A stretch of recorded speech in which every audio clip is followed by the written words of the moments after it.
Bismillahirrahmanirrahim. Assalamualaikum warahmatullahi wabarakatuh. Ya bunda sekalian. Waalaikumsalam warahmatullahi Alhamdulillah. wabarakatuh. Barakallahu fikum. Baik. Wabarakatuh. Alhamdulillah ya.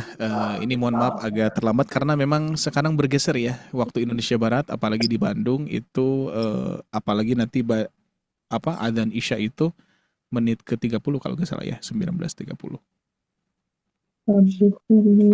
Agak bergeser ya. Nanti Betul. ya 19.29 tuh. Ya, jadi masih ada waktu insyaallah ya. Baik, kita akan mulai. Alhamdulillah baru selesai sholat maghrib dan kita lanjutkan kembali untuk bertilawah Al-Quran, apalagi Quran Surah Al-Kahfi ini yang insya Allah akan mudah-mudahan semakin lancar lagi ya bunda ya. Baik, kita mulai. Alhamdulillahilladzi bini'amatihi tatimmus sholihat.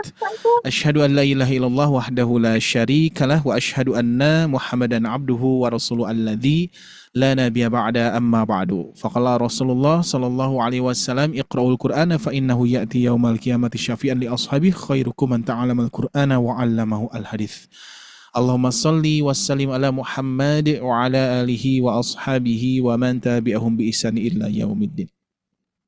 Baik, alhamdulillah ayah bunda sekalian yang Allah muliakan, pada kesempatan maghrib kali ini alhamdulillah Allah masih memberikan usia kepada kita, memberikan kesempatan kepada kita untuk senantiasa beribadah ya, yaitu membaca Al-Quran, apalagi di hari-hari yang tentunya kita harus memanfaatkan momentum yang tentunya akan menjadi ladang amal soleh yang paling luar biasa di hadapan Allah Subhanahu wa Ta'ala.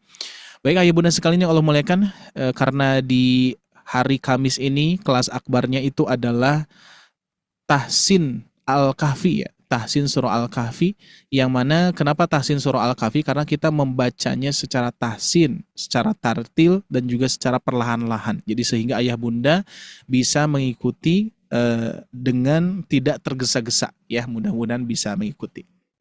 Baik, kita akan mulai di Surah Al-Kahfi di ayat pertama ya, insya Allah sampai sampai ayat 31 ya.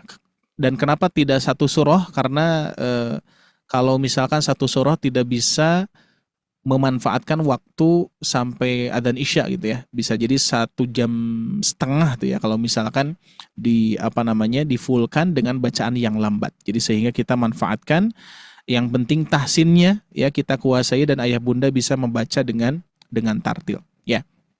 Baik, siap kita mulai. Seperti biasa saya informasikan kembali kepada ayah bunda sekalian untuk teknis membacanya seperti apa. Bagi ayah bunda yang baru bergabung barangkali pada malam hari ini, selamat bergabung, ahlan wa sahlan. Sehat selalu, berkah selalu untuk semuanya. Dan insya Allah kita tidak banyak diskusi, tidak banyak berbincang-bincang ya, apalagi menjawab pertanyaan ayah bunda ya. Jadi kita langsung karena waktunya pun juga memang terbatas. Karena nanti di jam 8 malam saja dilanjutkan kelas private-nya seperti itu ya. Jadi sehingga waktunya memang terbatas. Baik, siap ayah bunda? Oke. Yang pertama, seperti biasa ayah bunda mute-kan mikrofonnya.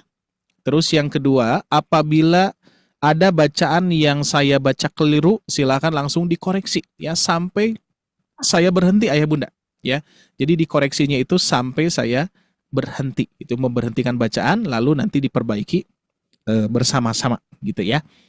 Terus yang ketiga tentunya mohon dikondisikan barangkali kalau misalkan ayah bunda mikrofonnya terbuka dan juga suaranya bocor, mohon dikondisikan ya, apalagi nanti admin barangkali bisa membantu juga ya.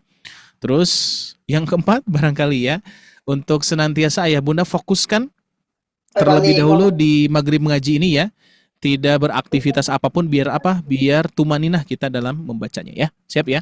Oke, saya akan mulai dari ta'awud dari awal ayat 1 sampai ayat 31.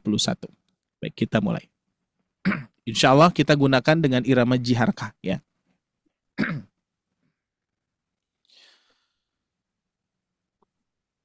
A'udzu billahi minasy syaithanir rajim.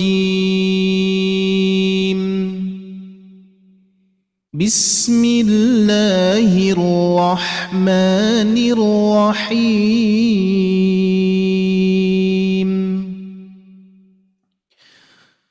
الحمد لله الذي أنزل على عبده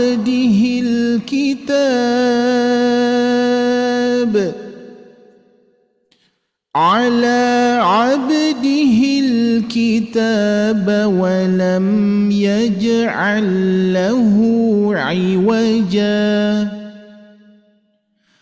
قيما لينذر بأسا شديدا من لدنه ويبشر kita ulangi قيما لينذر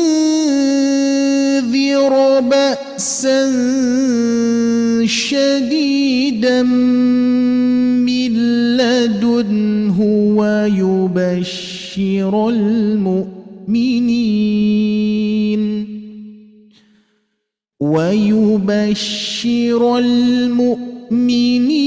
الذين يعملون الصالحات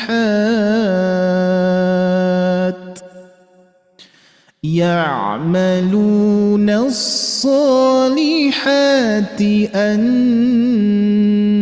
لهم أجرا حسنا ماكثين فيه أبدا وينذر الذين قالوا اتخذ الله ولدا ما لهم به من علم ولا لآبائهم كبرت كلمة تخرج من أفواههم إن يقولون إلا كذبا فلعلك باخع نفسك على آثارهم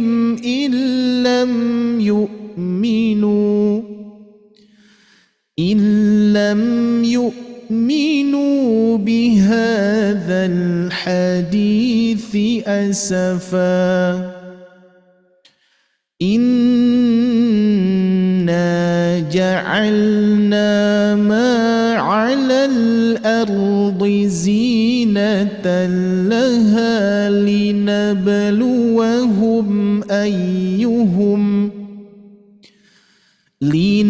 لنبلوهم أيهم أحسن عملا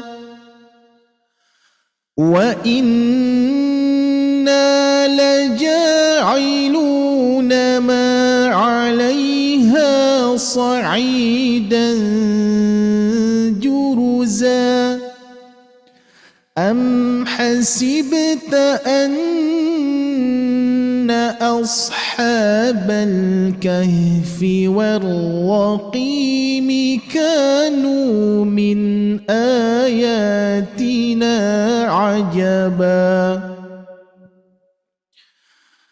إذ أوى الفتية إلى الكهف فقالوا ربنا آتنا من لدنك رحمة وهيئ لنا من أمرنا رشدا فضربنا على آذانهم في الكهف سنين عددا ثم بعثناهم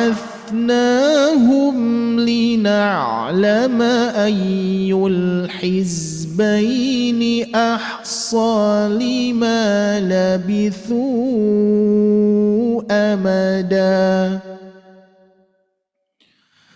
نحن نقص عليك نبأهم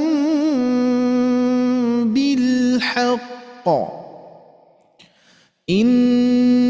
إنهم فتية آمنوا بربهم وزدناهم هدى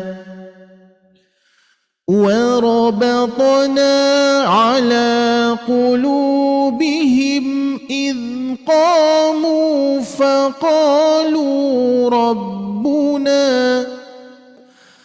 فقالوا ربنا رب السماوات والأرض لن ندعو من دونه إلها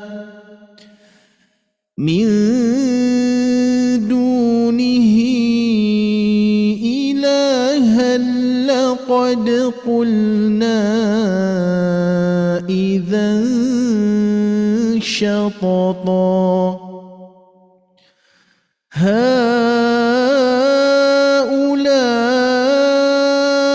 قومنا اتخذوا من دونه آلهة لولا يأتون عليهم بسلطان بين فمن أظلم ممن افترى على الله كذبا وإذ اعتزلتموهم وما يعبدون إلا الله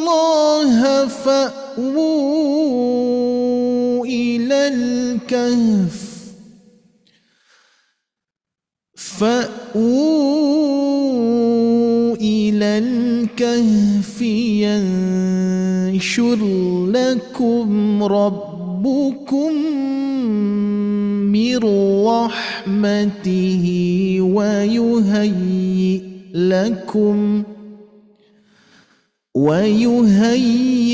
لكم من أمركم مرفقا وترى الشمس إذا طلعت تزاور عن كهفهم ذات اليمين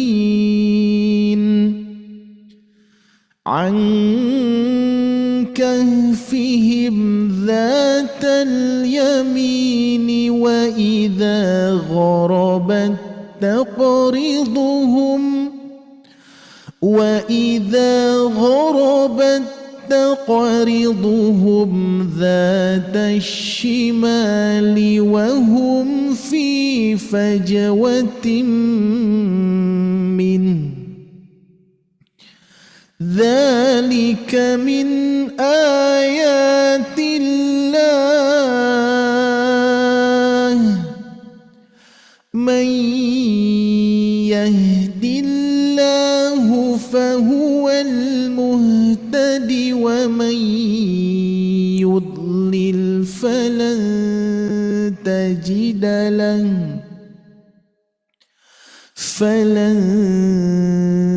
تجد له وليا مرشدا وتحسبهم أيقاظا وهم رقود ونقلبهم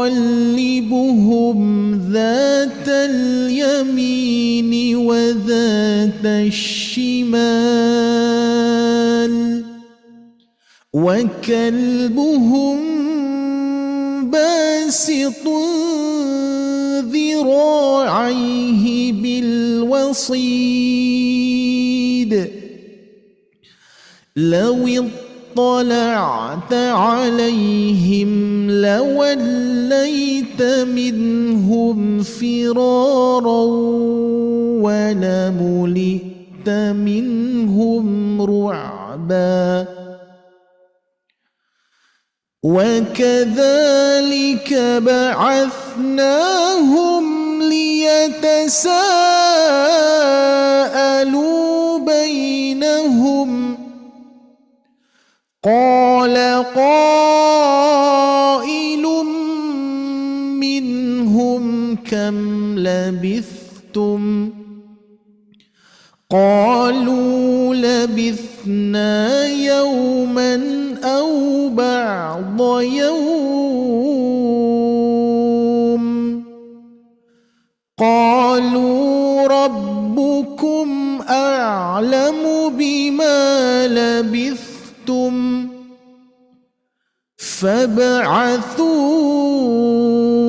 أحدكم بورقكم هذه إلى المدينة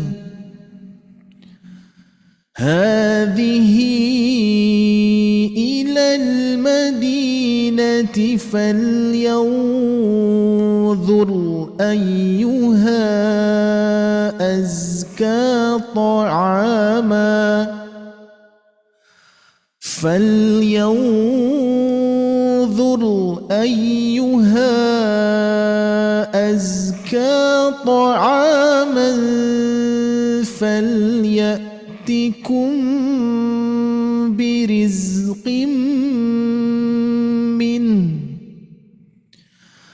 فليأتكم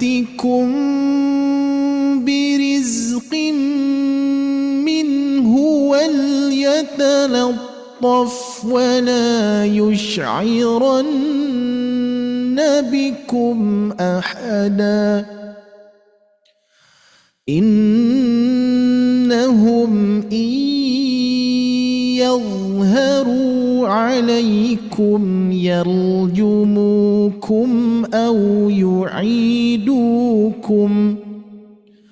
أو يعيدوكم في ملتهم ولن تفلحوا إذا أبدا وكذلك أعثرنا عليهم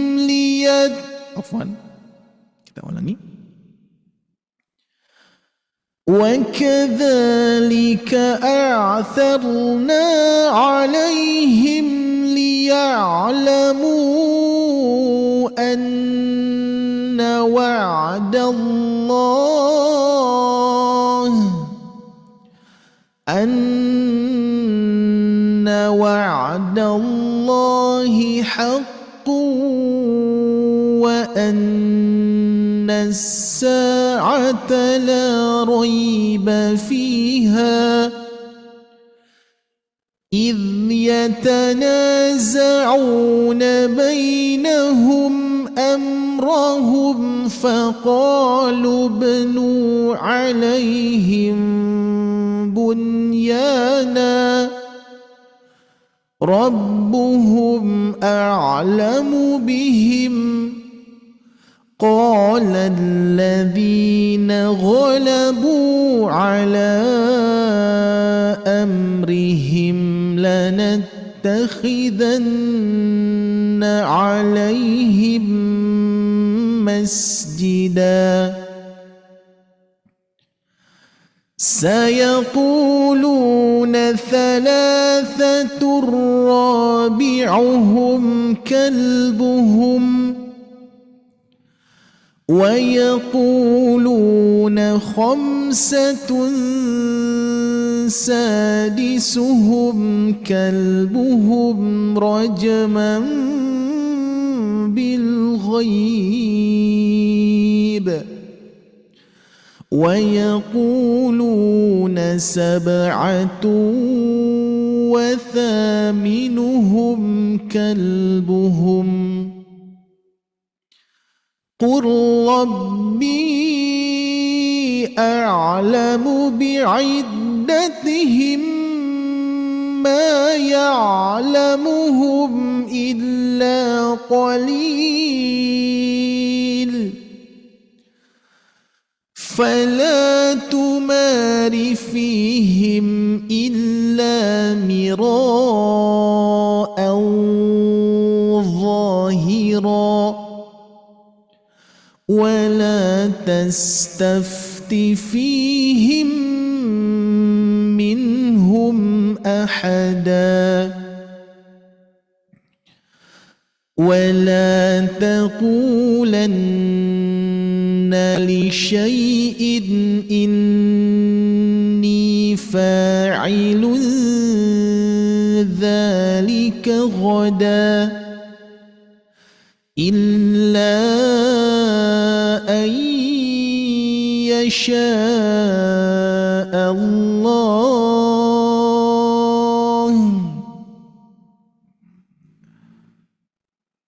واذكر ربك إذا نسيت وقل عسى أن يهديني ربي وقل عسى أن يهديني ربي لأقرب من هذا رشدا ولبثوا في كهفهم 300 سنين وازدادوا 9 قل الله أعلم بما لبثوا له غيب السماوات والأرض أبصر به وأسمع ما لهم من دونه من ولي ولا يشرك في حكمه أحدا واتل ما أوحي إليك من كتاب ربك لا مبدل لكلماته ولن تجد من دونه ملتحدا واصبر نفسك مع الذين يدعون ربهم بالغداة والعشي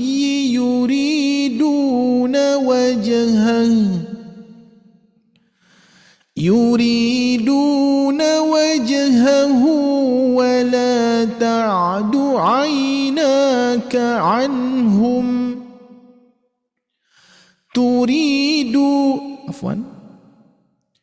تريد زينة الحياة الدنيا ولا تطع من أغفلنا قلبه عن ذكرنا واتبع هواه وكان أمره فرطا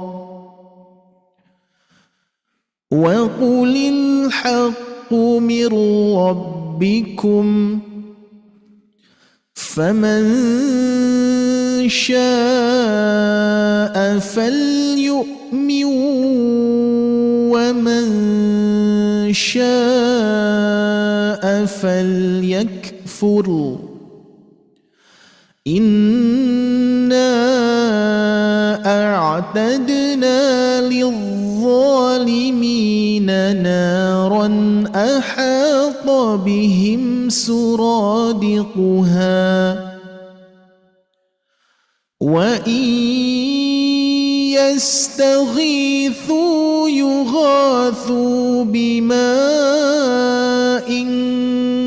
كالمهل يشوي الوجوه بئس الشراب وساءت مرتفقا إن الذين آمنوا وعملوا الصالحات إنا لا نضيع أجر من أحسن عملا أولئك لهم جنات عدن تجري من تحتهم الأنهار يحلون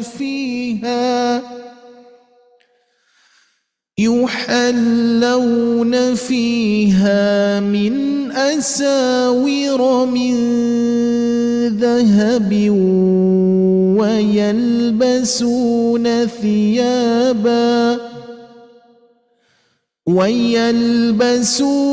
ثيابا خضرا من سندس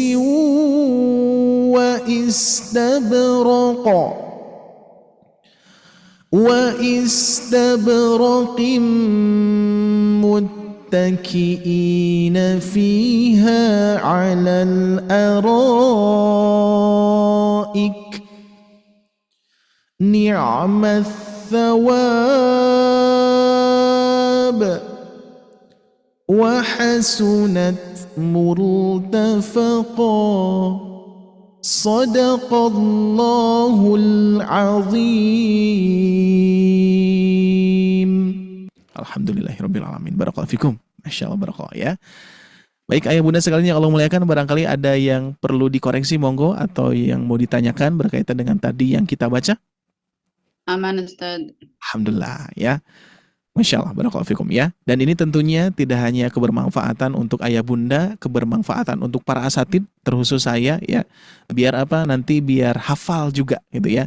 Karena kalau misalkan menghafal sendiri itu ya, meskipun jadi kalau misalkan ya ini hafalan, kalau hafalan kita tidak dimurojaah gitu ya, itu betul-betul Al-Quran itu apa ya, hilang seketika ayah bunda gitu ya. Makanya ini sebetulnya pernah dulu waktu-waktu ngajar di Jamaah Cimahi itu ya, itu pernah hafal setengahnya gitu ya, tapi entah kenapa hilang seketika ya, karena tidak dimurojaah. Nah mudah-mudahan dengan program Maghrib Mengaji ini dengan judul Tahsin Surah Al-Kahfi ini, yang mana kita membaca tidak secara utuh ya satu surah, karena kita mengejar bacaan yang tumaninah, pelan-pelan saja dan tidak capek gitu ayah bunda ya.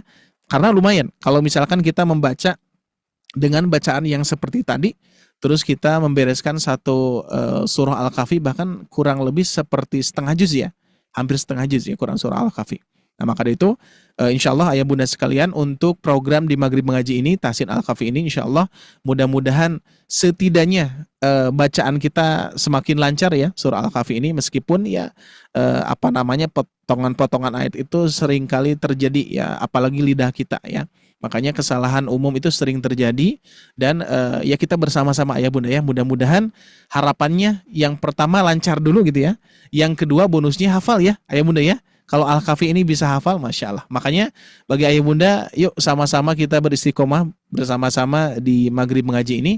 Bahkan sebetulnya waktu kita berarti sampai sebelum Ramadan nih ayah bunda. Berarti nanti Tahsin Al-Kahfi ini kita jalan sampai Februari ya, bulan Februari di tengah-tengah bulan ya. Jadi sebelum Ramadan kita jeda dulu ya. Nanti insya Allah dilanjutkan di Syawal berarti gitu ya, untuk program Maghrib Mengajinya, karena di bulan Ramadan sudah beda program ya. Saya informasikan kepada ayah bunda, jadi di bulan Ramadan itu programnya, kalau kelas akbar kan ya, kelas besar saat ini pada umumnya 1 pekan 3 kali. Hari Rabu malam beda tajwid kemarin ya, terus Maghrib Mengaji hari ini ya, Terus yang ketiga adalah hari Ahad gitu ya. Hari Ahad pukul 20.00 juga sama. Nah, nanti kalau di bulan Ramadan bukan 1 pekan 3 kali, tapi 1 kali 4 kali.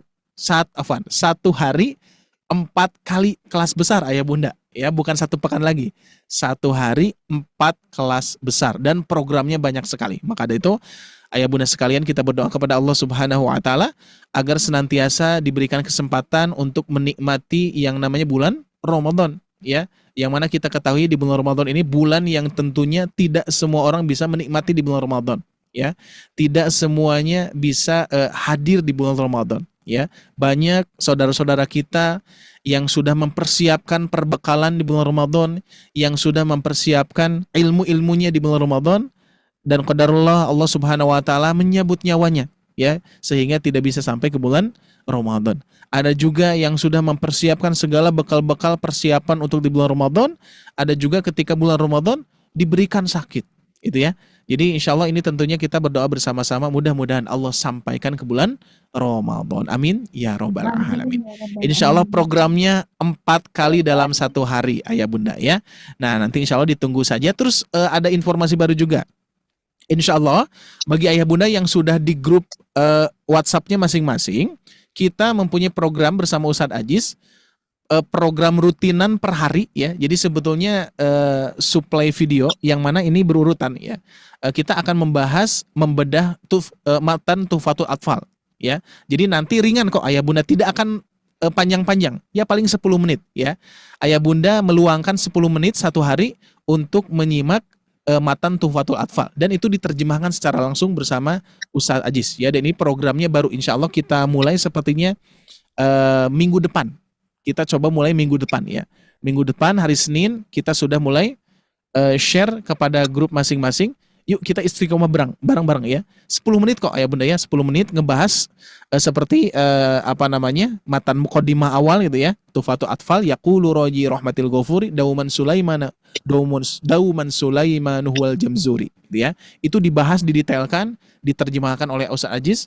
Nanti bersambung lanjut hari berikutnya adalah matan bait yang kedua. Terus itu, ya. Seperti itu. Jadi biar ayah bunda belajarnya pun juga ringan. Siap, ya? Siap menyimak ayah bunda, ya. Programnya terbaru insya Allah di minggu depan kita mulai, ya. Hanya stay di grup masing-masing, nanti akan kita sharekan juga. Jadi ayah bunda tinggal menyimak, seperti itu, ya. Baik, Masya Allah, barakallahu fikum. Terima kasih ayah bunda atas kebersamaannya. Karena program Maghrib Mengaji ini tidak menyediakan forum untuk diskusi, apalagi tanya jawab, ya.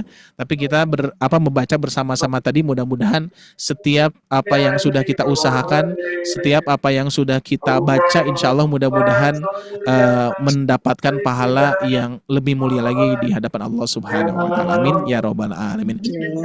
Sekian, insya Allah bertemu lagi di pertemuan yang berikutnya. Aqulu qouli hada wastaghfirullah li wa lakum. Rabbana atina fid dunya hasanah wa fil akhirati hasanah wa qina adzabannar. Ayah bunda sekalian, mudah-mudahan semuanya senantiasa dalam perlindungan Allah Subhanahu wa taala, senantiasa dalam kemudahan kelancaran dari Allah Subhanahu wa taala, dan tentunya selamat beribadah di setiap waktu apapun yang kita lakukan. Mudah-mudahan Allah menyertai ayah bunda sekalian. Amin ya robbal alamin. Cukup sekian. Wassalamualaikum warahmatullahi wabarakatuh. Afwan ayah bunda.